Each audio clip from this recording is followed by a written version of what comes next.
سلام مخلصم، من علی علایی هستم. اومدیم با HTML.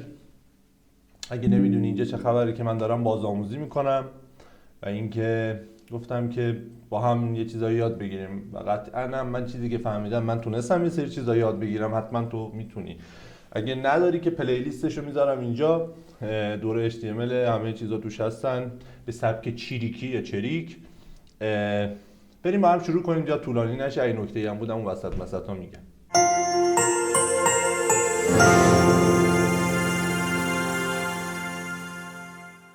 خب اینکه رسیدیم تا استایلز ها و استایل CSS رو، اینا رو رفتیم با هم دیگه. بریم که سراغ بعد HTML CSS میشه لینک ها. خب خیلی ممنون، اینم قطع شد. بریم لینک ها رو بررسی کنیم با هم. خب بیا باشه لینک ها اصلا چی هن؟ بریم ببینیم خودش چی گفته. دوست خوبم رو آوردم، ترنسلیت. بیا فقط وجدانن اذیت نکن. میگه پیوندها، لینک ها تقریبا در تمام صفحات وب یافت میشوند. پیوندها به کاربران این امکان را میدهند که از صفحه‌ای به صفحه دیگر کلیک کنند. لینک هم اینیه که تو الان روی این سایت میزنی، میره داخل یه سایت دیگه یا میره به یه جای دیگه، آدرس یه جاییه دیگه. این لینک آدرسشه. خیلی جام هست. HTML links hyperlink. خب hyperlink ها چیه؟ hyperlink HTML links are hyperlinks you can click on. لینک های HTML هایپرلینک هستند. می توانید روی یک پیوند کلیک کنید و به سند دیگری بروید. یعنی میتونی روی بزنی بری یه جای دیگه، توی یه سند HTML دیگه، از توی این صفحه که الان هستی بزنی بری یه جای دیگه، توی یه صفحه دیگه. هنگامی که موس را روی یک پیوند حرکت میدهید، فلش ماوس به یک دست کوچک تبدیل میشه. این لینک ها همونن دیگه. هر جا میری این موس تبدیل، مثلا رو نوشته ها دیدی یه خط و دوتا بالاش چیز میشه مثل ساچنیو. اینجا لینک ها هم اونجوری هن دیگه. مثلا این من آوردمش، این دست شد، اومد دست شد. آره، نکتهش چیه؟ A link does not have to be text. A link can be an image or any other HTML element. میگه همه HTML های عنصرهای HTML element باشه. خب بخونید دیگه خودتون اینجا رو. HTML links syntax. اوه جان بیا میگه تگ A HTML. این A تگه، اینا که داخل چیزم. این الان این بغل یه دونه A داریم و این کلش یه تگه. یه A این ور میزنی، یه A اسلش A هم اون ور میزنی، این تگ A. میگه یک هایپرلینک را تعریف میکند دارای نحو زیر است. به چه نحو است؟ به این نحوه href که گفتیمش. href به کجا؟ به این URL چیه؟ آدرس این هر جای. مثلا من الان اینجا این آدرس است، این https فلان www.w3schools.com این آدرسشه. هر جای خاصی آدرس تو اینترنت داشتی، هر آدرسیه دیگه. The most important چی؟ ببینم این چی میگه.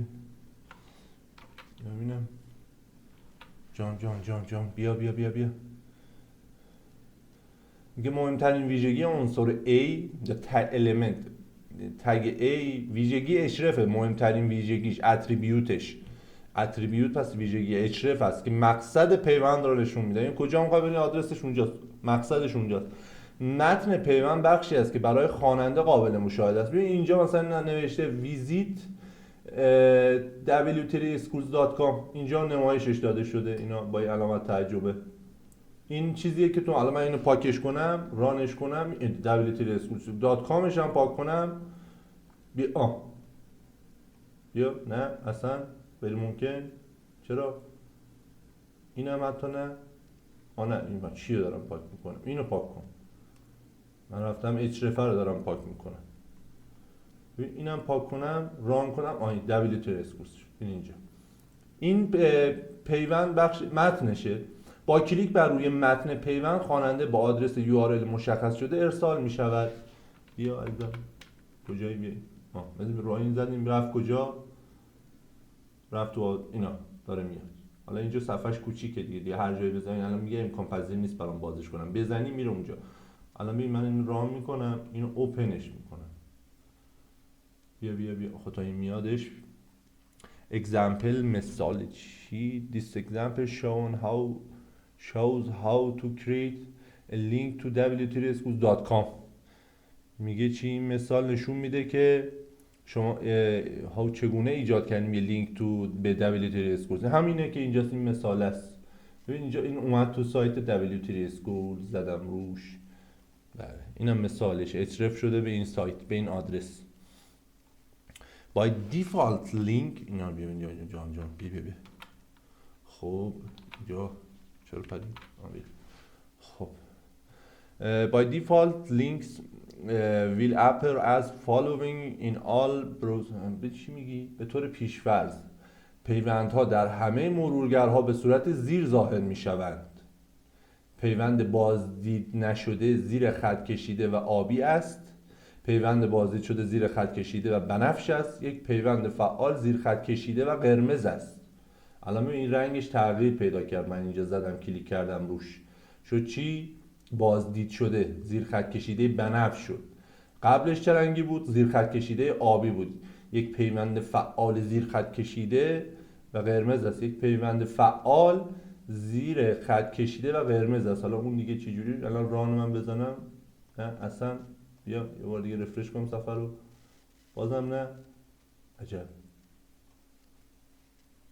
این کم سرعت اینترنت من افتضاحه دیگه. خب تا این بیاد بگم که این چیز این کلاس روم گوگل هم تو دیسکریپشن هستش. اگه خواستید برید اونجا ببینیدش. این هست اونجا هم هست. اگه خواستید تا کلاس ورک پیپل گارد اینجا میشه تمرین همه کار کرد. اگه خوب بود بیاید اونجا یه نظری بدید یه چیزی بگید دیگه خلاصه منم بفهمم دیگه. این الان دیگه ویزیت اسکول شدی نمیاد بنفش شدی میگه استفاده کردی از میگم خب باشه ولش کن دیگه. الان بدون که فقط قرمز چیه اون چیه. خب HTML links target attribute هدفش چیه؟ تارگت ها ویژگی های هدفش چیه؟ بریم ببینیم چیه.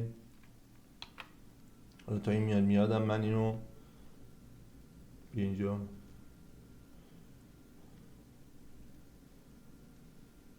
ببین اینجا آبیه. خب همون که می‌خواستم بهت بگم این الان بزنی بره داخل اینجا بنفش میشه تمام شد. بذار ببینم غیر فعال میتونم بکنم اینو مثلا اچرف رو برداشتم آیا ران شو این مشکیش با قرمز غیر فعالش کدومه؟ غیر فعال چی جوری میشی تو؟ این بعد نره داخل اون سایت یعنی فعال نیست. این دیگه بعد یه مقدار چیز ببره. این دیگه من الان اینجا نمیتونم کاری کنم. خب اینا میگه به طور پیش‌فرض صفحه پیوند داده شده در پنجره مرورگر فعلی نمایش داده می شود. خب برای تغییر این مورد باید هدف دیگری را برای پیوند مشخص کنید. به طور پیش‌فرض صفحه پیوند داده شده در پنجره مرورگر فعلی نمایش داده میشه. میگه اون چیزی که به طور پیش‌فرض صفحه پیوند داده شده در پنجره مرورگر فعلی نمایش داده میشه. برای تغییر این مورد باید هدف دیگری را برای پیوند مشخص کنید. ببین وقتی اینجا من روش کوش بیا حالا تا میاد بقیه‌شو بخونید. مشخصه تارگت مشخص می‌کند که سند پیوند شده کجا باز شود. ویژگی تارگت می‌تواند یکی از مقادیر زیر را داشته باشد. پس میریم رو سراغ اتریبیوت تارگت. اومدی؟ نه اصلا چرا اومد؟ ببین وقتی روش کلیک میکنم میاد اینجا تارگتش به کجاست؟ تارگت بلانک. الان این تارگت رو من پاک میکنم ران میکنم. ران شو وجدانن اذیت نکن دیگه. الان ببین من اینجا ران کردم اینو میزنم همینجا میره همینجا تاب میخوره. نه ببین همینجا رفت داخل صفحه WTS. سرعت اینترنت من افتضاحه دیگه. چیکار کنم ببخشید. میبینی همینجا رفت تارگت بلانکو که عوض کردیم، این الان بیاریم تارگت رو بیا اینجا، اینو که میزنی اینجا یه تب جدید باز میکنه، میاد داخل یه جا میگه یه تب جدید باز کن برام. پس این ویژگی تارگت هم اینه دیگه. سلف پیش‌فرضش اصلا نرنویسی هم همون است، اصلا تارگت هم نزنی همونجا در جا سند رو در همان پنجره برگه‌ای باز میکند که روی آن کلیک شده است. بلانک سند رو در یک پنجره یا برگه جدید باز میکنه، تب جدید تو مرورگر. پارنت سند را در قاب والد باز میکند. تاپ سند را در تمام بدنه پنجره باز میکنه. دیگه هر کدوم میخوای امتحان کنم تمام بدنه پنجره این فکر کنم اینجاست یه دونه جدید باز میکنه. خب یعنی مثلا یه چیزی توی این مایه ها یا نه ای وای داده بیداد رفت داده بیداد داده. من اینجا الان کلیک کنم اوپن لینک این نیو ویندوز رو که بزنم یه دونه جدید باز کرد. میبینی این اصلا هیچی اینجا نیست، این همونه. خب دیگه حالا بیا ولش کن. این همین الان ایناست دیگه. اون یکیش هم چی بود؟ پرنت سند را در قاب والد باز میکند. بریم بزنیم مثلا پرنت ببینیم. پرنت جان بیا پرنت برو ران حالا چی؟ این هم اینجا باز کرد. میبینی کل قاب اینجا که هست این نیو تبه هست تو این قاب اینجا باز کرد. حالا ای بلانک بود تو اینجا تو این کاش میتونستم اینجوری نشون بدم تو اینجا باز میکرد. اینه دیگه. حالا بیا absolute URLs with relative URLs. جان بگو ببینم چی میخوای بگی. خب این حالا ببندم. اینترنت من داغونه، اینترنت من کاش خوب بود، اصلا پرید اینترنت من. وای دیسکانکت شدم دیگه. اینجا رو باید در بیارم حالا. خب اومد. ببین میگه URL های مطلق در مقابل URL های نسبی. مطلق در مقابل نسبی. هر دو مثال بالا از یک URL مطلق، یک آدرس وب کامل در ویژگی href استفاده میکنند. یک پیوند محلی پیوند به یک صفحه در همان وبسایت است با یک URL نسبی بدون قسمت https www. میگه آقا تو خود اون سایته میتونی جابجا بشی. خب یعنی اینا الان ابسولوت اینا ریلیتیو ان، مطلق این نسبیه. خب یعنی چی؟ یعنی این ببین من میخوام برم بیا اینو من باز میکنم. جان بیا ببین اینه که بزنی میاد داخل اون سایت دیگه. حالا این اینترنت من یاری نمیکنه، من اصلا گوگل رو میزنم بیا ببینیم گوگل هم راحت هیچی اصلا گوگل هم نمیاره. ولی اینه که میزنی میاد داخل همین سایت W3 Schools اینو باز میکنه. جایی نرفت، تو خود سایت هست، تو همون جایی که الان هستی آدرس دادی مثلا به فلان جا برو، مثلا این قسمت هوم، این HTML، این فلان جاست برو اینجا. آدرس های ریلیتیو پس شد داخل خود سایت. چقدر تایم دارم؟ ابسولوت پس شد مطلق. بیرون میریم آقا مثلا W3C گوگل اینا داخلی هن دیگه، میری تو صفحه های داخلی. HTML لینک یوزر ایمیج کم خوب نیستم امروز دیگه، حالا بام بسازید. HTML links use an image as a link. جان ببینم در مورد ایمیج چی گفتی تو. بیا میگه برای استفاده از یک تصویر به عنوان پیوند کافی است تگ img، پس img که دیگه در جریانیم، تگ عکسه. هر وقت میخوایم عکسی نمایش بدیم هر کاری بکنیم از img استفاده میکنیم. را در داخل تگ A قرار دهید به این صورتی که الان اینجا نوشته. A تگو باز کرده. خب ببین من الان اینجا بازش میکنم. تو اصلا فکر کن که این تگ نیست، گوشش این تگ img نیست. خب این تگ A. خب href کرده به دیفالت as.asp. خب بعد داخل این به این الان یه فاصله میدم اصلا بیا پایینتر، این تگ همچنان همونه، هیچ فرقی با اون حالتش نداره. اینجا الان میام تگ img ما مینویسم src آدرس داده به اینجا. خب این هم اسم اکسس تو اون خود سایت، تو بکندش، تو اون دیتابیس، تو همون جایی که ذخیره شده.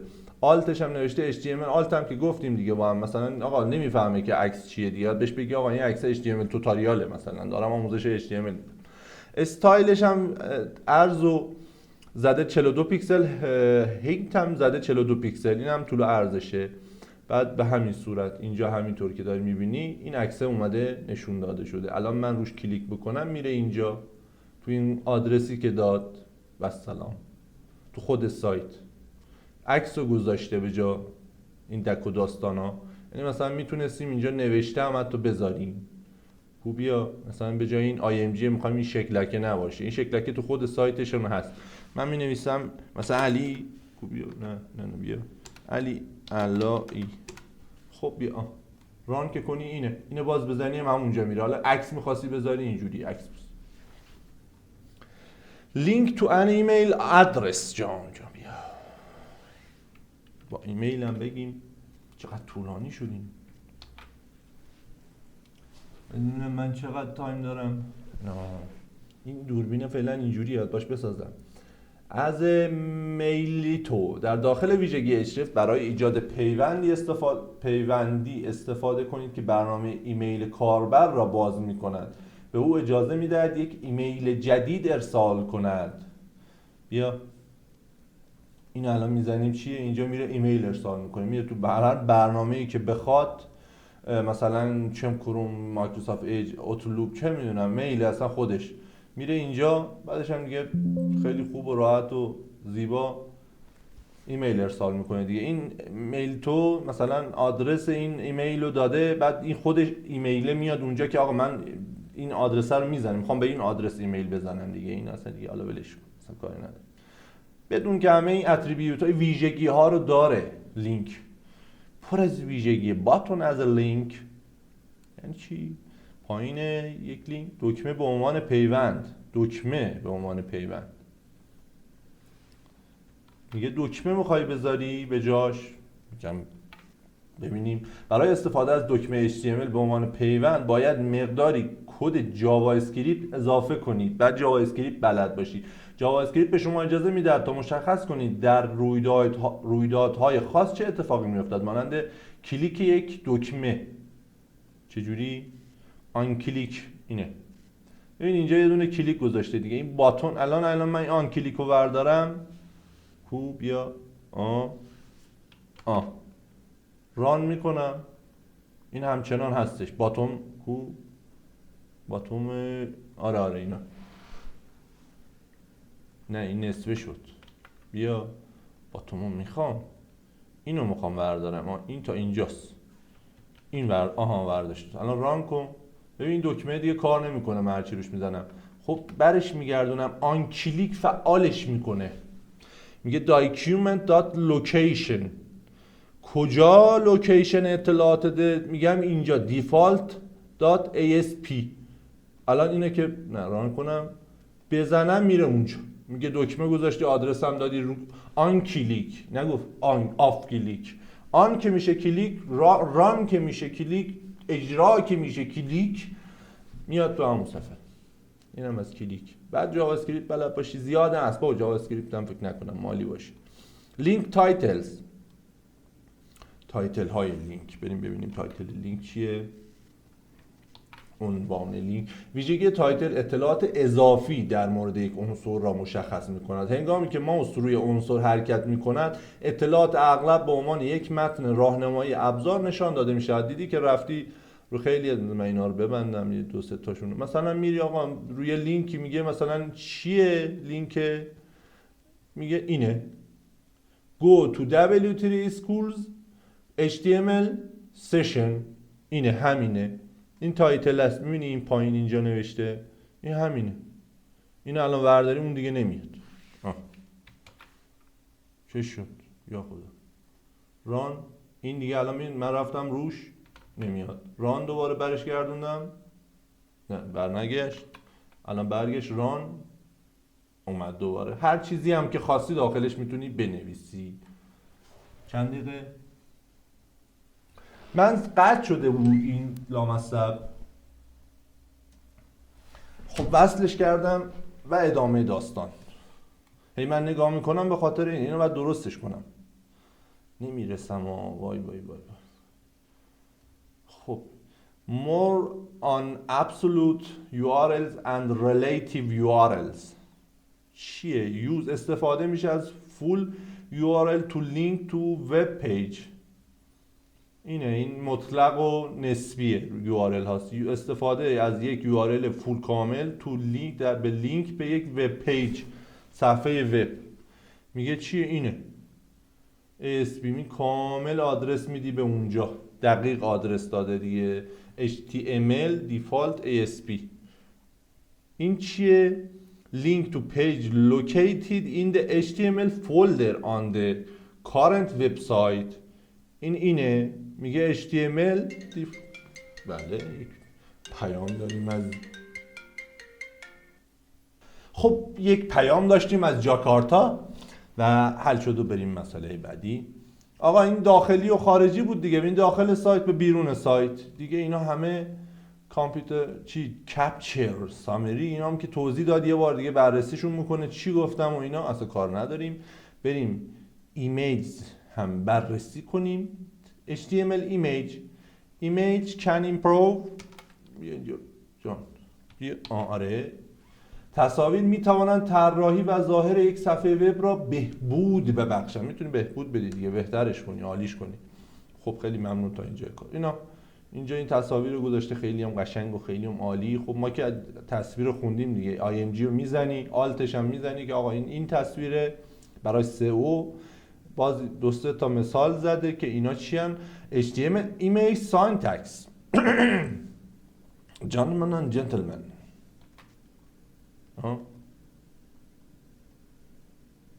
بیا اومد. بیا اینجا نحوه تصاویر HTML.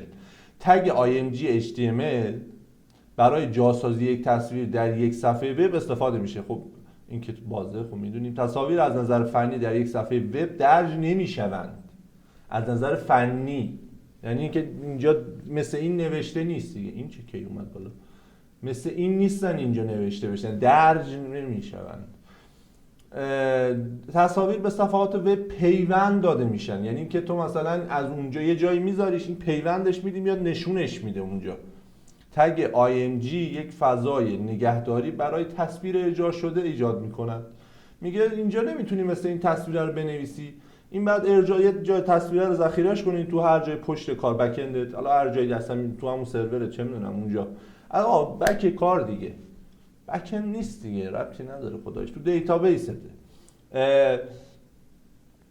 عرضم به حضورت که حالا همون جایی که ذخیره میکنی تو سرورت، اینو میزنی مثل این نوشتنی، بعد با IMG میزنیش. خب دیگه این پیان میاد پیوند داده میشه و نشونش میده اینجوری نوشتنی.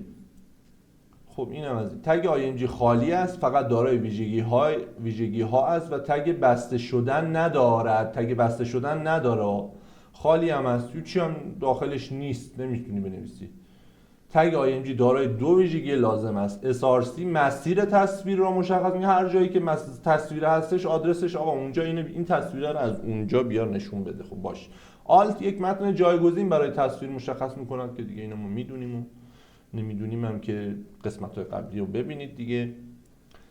The SRC attribute حالا اینم با هم میریم دیگه، اینا رو ما یه بار رفتیم با هم.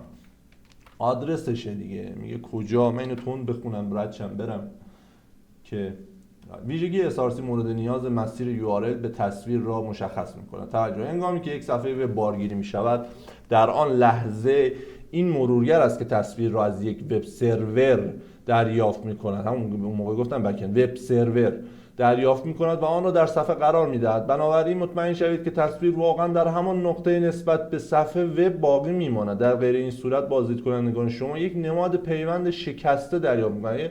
این حالتیه که شکسته است، همون فقط انگار اینجا یه چیزی هست. اگر مرورگر نتواند تصویر را پیدا کند، نماد پیوند شکسته و متن جایگزین نشان داده می شود. آقا بدونید که تصویر کجاست و آدرس درست بهش بدید. این مثالاشه. The alt attribute هم سریع بخونیم.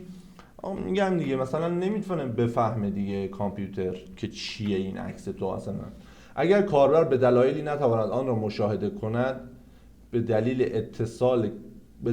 اتصال کند خطا در ویژگی SRC، یا اگر کاربر از صفحه خوان استفاده می‌کند ویژگی آلت مورد نیاز یک متن جایگزین برای یک تصویر ارائه می‌کند. مقدار ویژگی آلت باید تصویر را توصیف کنه. آقا تصویر چیه؟ این برای سئو خیلی مهمه.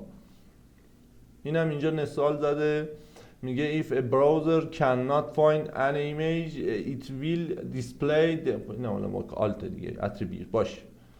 میگه ایمیج سایز هم که با هم میدونیم استایل میاد بزنیم و عرضم به حضورتون که ویتو هیت بدیم که 500 پیکسل و 600 پیکسل این داده. خیلی هم اینو من میارم ان شاءالله با هم بررسیش کنیم. اینا الان من اینو میکنمش 50 با 60 ببینیم چی میشه. اینجوری میشه کوچولو. این هم طول و عرضش تصویرتون رو میدید. خیلی راحت هست برای اندازه تصویر و اینا، حالا بعداً با هم بررسیشون میکنیم. خب تو چی میگی؟ میگه alternatively. alternatively همچنین میتوانید از ویژگی های عرض و ارتفاع استفاده کنید. خب باشه ما استفاده میکنیم. اینا مستقیم خودش زده دیگه. ببین ویتو زده 500 هیت هم زده 600، یعنی دیگه استایل نزده. این یکی دیگه از راهاشه. میگم راههای زیادی هستا. nothing stop always while. میگه ویدئوهای اتریبیوت ها ویژگی هایی هستند که همیشه تعریف میکنند عرض و ارتفاع یک عکس رو بر این در پیکسل، بر اساس پیکسل. بعد میتونی به هر چیز دیگه هم بدی، حالا پیکسل هم اجباری نیست. ویدن هیت اور استایل the width height and style attribute are all willed in HTML. اینا رو مثلا کار ما نداریم. میگه میتونی بیای تو تگ هدم یه دونه تگ استایل باز کنی، اونجا بیای آدرس بدی CSS. میگیم باش. اینا با هم بررسی کردیم سریای قبلی. image and another folder. میگه تو یه فولدر دیگه اگه خواستی آدرس بدی، بذار من اینو بیارم بخونم، اینو شاید به کارتون میاد. مثلا تو آقا یه فولدری داری، میگه اگه تصاویر خود رو در یک پوشه فرعی دارید باید نام پوشه را در ویژگی SRC قرار بدید. ببین اینجا همینه دیگه. مثلا اونجا این الان بذار من بیارم دیگه، این چون به کار میاد. ببین من این ایمیج رو اگه پاک کنم این دیگه نمیاد. اومد؟ ای خدا لعنتت کنه. این میاره؟ نه ما بازم میاره دیگه، چیکارش کنم این. ولی اونجا واقعا نمیاد. حالا این نمیدونم چه جوری داره اشرف میکنه به اون آدرسی که خودش میدونه. ولی این اگه نباشه نمیفهمه که باید بره تو اون فولدر بیاره. خب این اکثر رو نمیاره. میدونستم اینجا جا خالی میده. اکثر رو نمیاره. مثلا تو درایو سی، حالا مثلا اون سرورم تو همینه دیگه، درایو فلان فولدر فلان عکسامو ریختم، بعد این درایورم اینجا بدی فولدر رو مثلا تو فولدر ایمیج HTML5 گیفو برام بیار. باش. ایمیج on another server website. اینو با هم بخونیم ببینیم چیه. میگه تصاویر در سرور وبسایت دیگر. برخی از وبسایت ها به تصویری در سرور دیگر اشاره میکنن. میگه آقا تو سایت خودتی، عکس تو یه وب سرور دیگه است، یه جای دیگه است، تو خود سایت نیست. برای اشاره به یک تصویر در سرور دیگر باید یک URL مطلق در ویژگی SRC مشخص کنید. پس مطلق و نسبی بود که گفت. گوشش به اینجا. ببین آدرس داده به یه سایت دیگه. مثلا تو الان میری تو گوگل سرچ هم میکنی، بیا تو اینجا. من چرا کجم جان الان بهتر. خب میری تو یه سایت مثل گوگل سرچ میکنی، عکس ها رو میاری، میخوای یه دونه این عکس ها رو بذارید. مادامی که این عکس رو اون سرور هست تو این آدرس رو بدی اون عکس میاد. طول عرض ارتفاع هر چی هم خواستی بهش بده. آلت هم میتونی براش بزنی و خیلی هم عالی و خوب. animated image. میگه HTML allows animated GIF. بیا اینجا ببینم. میگه HTML به گیف های متحرک اجازه میدهد. میتونی از گیف هم استفاده کنی، فرمت گیف، مثل اینجا که الان بزنم من اینو باز میکنم. این گیف دیگه. گیف که دیگه میدونید همه چیه، تو همین سوشال مدیا هم هست. گیف هم میتونی استفاده کنی، فرمتاش چیزای دیگه. image as a link. To use the image میگه این خیلی اینجوری بده، اصلا باید 2 ساعت وقت بذارم تا من اینو تفکیکش کنم بتونیم با هم بررسی. برای استفاده از یک تصویر به عنوان پیوند تگ img را در تگ A قرار میدهیم. برای استفاده از یک تصویر به عنوان پیوند، اینم که دیگه گفتیم دیگه، این چرا هی میاد تکرار میکنه اینا رو. میگه image floating، فلو می نمیشه جریان های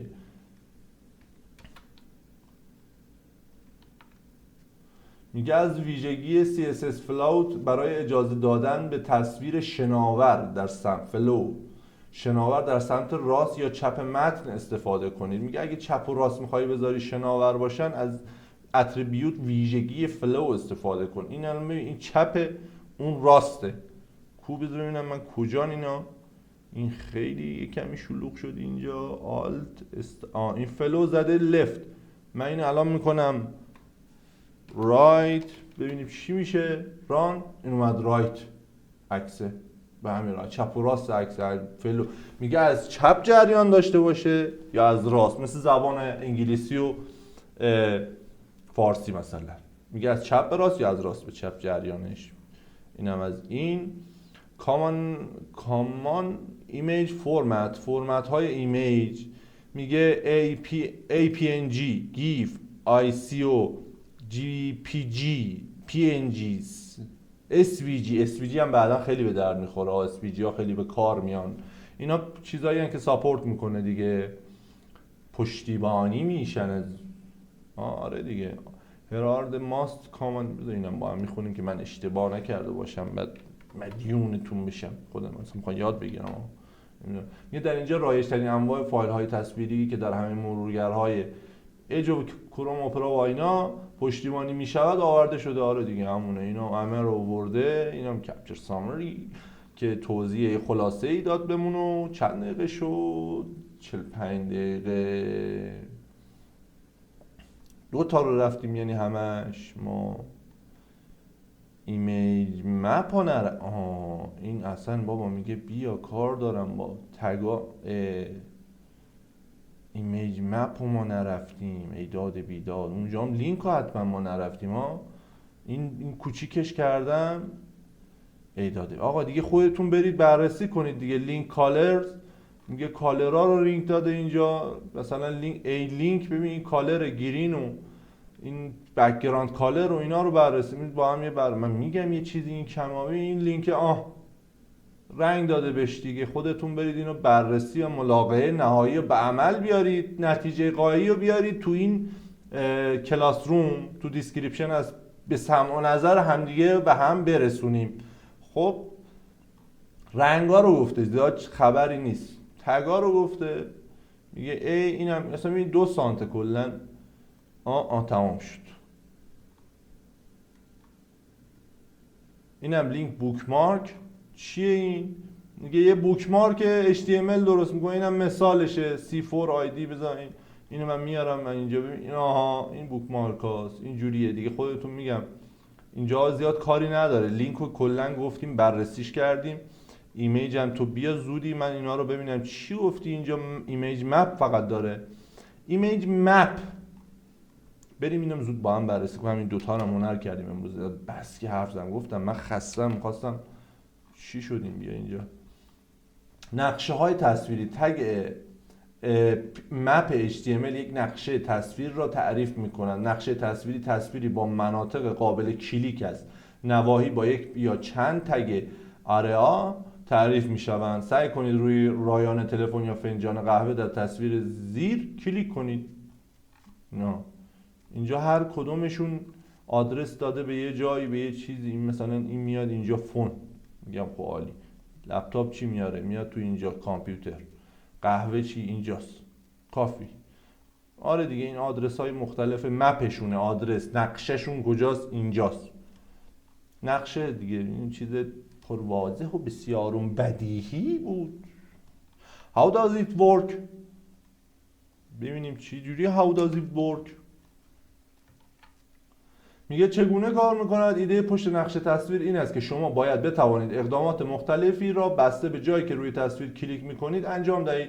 برای ایجاد یک نقشه تصویری به یک تصویر و مقداری کد HTML نیاز دارید که مناطق قابل کلیک را توصیف کنید. میگه نیاز داری عکس داشته باشی، یکم هم کد بنویسی. خیلی عالی و خیلی خوب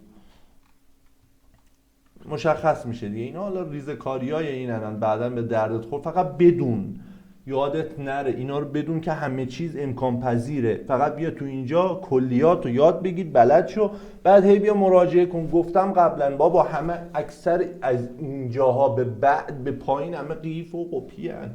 میان سرچ میکنن، یاد میگیرن، ارورشون رو برطرف میکنن، کار رو یاد میگیرن. این همش همینه، این تو همه چی هست. و السلام علیکم. create image map. چجوری ایجاد کنیم؟ ten added map element.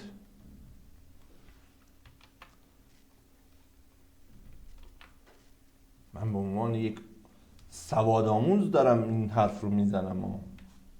ایجاد نقشه تصویری. سپس یک عنصر مپ اضافه کنید. عنصر مپ برای ایجاد نقشه تصویر استفاده می شود و با استفاده از ویژگی نام مورد نیاز به تصویر پیوند داده می شود. اینم نوع ایجادش رو گفت دیگه. اگه خیلی حساسی ببین این مپ رو گفته، نیم ورک مپ رو گفته. خیلی هم خوب، خیلی هم عالی. The areas شیپش چیه؟ اینا شیپاشن دیگه. ببین ریاکت سایریکل دایره شیپ حالتشه دیگه. پولی دیفالتش هم اینه. اینا رو خودت برو ببین. الان اینجا مثلا اینو میگه اینجوری 270. این دیگه ریزه‌کاریه به خدا. من بخوام از این چیزا تو سایت استفاده کنم، این دیگه برای فرانت اند دیگه. مثلا یه یو آی کار دن سرویس یه چیزی بنویسه که تو بیای بگی. میگه آقا این ببین کل اینجا رو مشخص کرد. گفت از اینجا تا اینجا اینجوری این میشه. خب عرضم به حضورتون که اینو مشخص کرد، بعد یه آدرسی بهش داد، گفت برو اونجا. گفت باش. اینم اومد اینجا رو ببین، قهوه رو تا اینجا رو مشخص کرد. دایره بهش گفت دایره، شیپش سایرکل دایره. و عرضم به حضورتون که دایره هم مشخص میشه. این پایین هم باز میاد گوشی و اینا رو مشخص میکنه دیگه. اینجا خیلی طولانی شد دیگه. اینا بیا پایین دیگه، من حال ندارم اینا رو. این زیاد به کارم نمیاد، برای همین زیاد حرف نمیزنم. خیلی ممنون که همراه من بودید، با هم همراه بودیم. قسمت‌های بعدی هم میاد دیگه، با هم باشیم دیگه. مرور میکنیم، بعد میریم تمرین میکنیم. تمرین‌ها رو باشید، کلیات HTML با هم یه یادگیری بکنیم. اگه نفهمیدید جایی نرید، نه برید بررسی کنید. متخصصای این حوزه هستن، حتما برید بهشون مراجعه کنید. حتما از متخصصا کمک بگیرید. ولی اینجا جاییه که من با هم میخوایم یه کارایی بکنیم. خیلی هم جالب، خیلی هم خوب. سابسکرایب یادتون نره، کانال من رو سابسکرایب کنید تا اینجا اگه اومدید. و یه لایکی هم این پایینا هست، اینجا این پایینا، این لایک کردم بزنید که من انرژی بگیرم و بترکانم، منفجر کنم. بدرود، خداحافظ.